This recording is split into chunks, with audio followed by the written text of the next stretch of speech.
So naka-move on ka na? Naka-move on ka na? Ano talaga yung tanong mo? Naka-move on ka na? Pa-break up? Ibang Barbie to.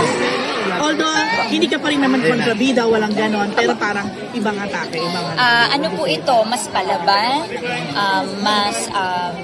mas goal-driven, and again, this is ibang Barbie kasi ibang genre po ito. This is a murder mystery, family revenge drama. Kaya lahat po na makikita nyo dito, iba at bago. Okay. Sabi ni Kaylin kanina, parang advice daw na pa sa inyo. Ano ba yun? Parang choose yourself. Ikaw din ba ganun ang ginawa? Opo naman. Palagi naman po. Palagi ko naman kung pinapaalala yan. Kasi bago pa po yan sabihin sa amin ni Miss Rupa, sinasabi na po yan sa akin ng pamilya ko. Ate ko, tapos ng mama ko, ganun. So inuuna mo yung sarili mo ngayon? Opo naman. Sa paanong paraan? Inuuna? So, mga bagay-bagay. Wala na kasi ako. Wala namang iba. Ako lang eh. Wala namang iba. So, ako na lang. Okay. So naka-move on ka na? Naka-move on ka na? Ano talaga yung tanong mo? Naka-move on ka na? Saan? I am very happy. Sa break-up? I am very happy. Naka-move on? I am very happy. So, dahil very happy siya, naka-move on na siya. So, pag naisip mo ngayon, it's a right decision. That I'm happy? Of course. Happiness is always the right choice. It's a right decision na inend mo yung ilang taon yun eh. Grabe ang tagal. Oh, I'm so sorry, but I 7. prefer not to talk about it to respect the Galing-galing relationship. Pero I'm very happy right now. Aral na aral! Aral na aral! Why are you happy, Barbie? Right? My gosh, grabe. I have a horror film coming up, P77. It will be shown on just a day before my birthday.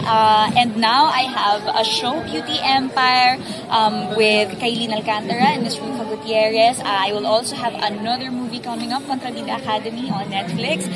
This July din po yan. So I have a lot of things going on. And my birthday is also coming up. So grabe, hindi pa nagbe-birthday, ang dami ng regalo agad. So pareho kayong single ni Kaylin. Ano na pag-usapan niyo sa dressing room?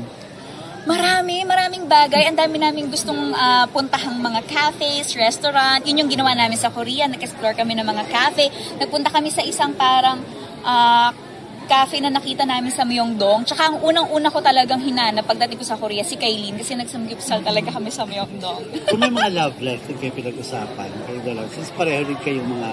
Of course, we talk about love life because we love our life. Hindi, of course, yung mga...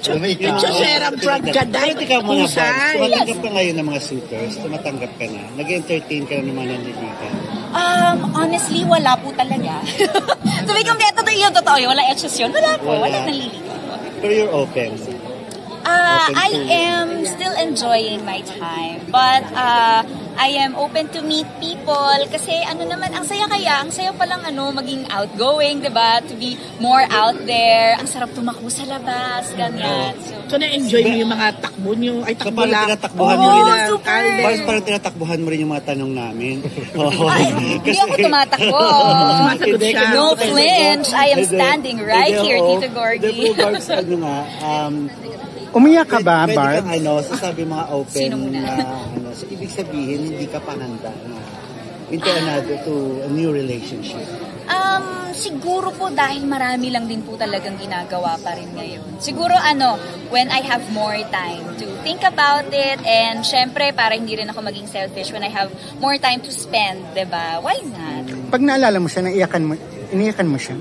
Ha? Iniyakan mo si Jack? Marami akong iniiyakan. Nakita niyo yung eksena namin kanina. Hindi. Nakita ko yung kapatid ko. Ilang beses akong umiyak. Pati yung nanay ko, nung nalaman ko na meron siyang dementia. Nanghinayang ka? Umiyak din ako. Nanghinayang ka?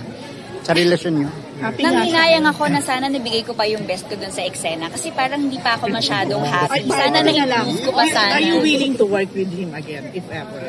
I am always willing to accept work, lalong-lalo na with you and with GMA Public Affairs, with Creation Saan ka nag-aaral ng ganyan, Barbs? Sa academy mo. Mahusay siya dyan. Sa academy mo. Mahusay siya dyan. Barbs, last na lang, sabi ni Rufa,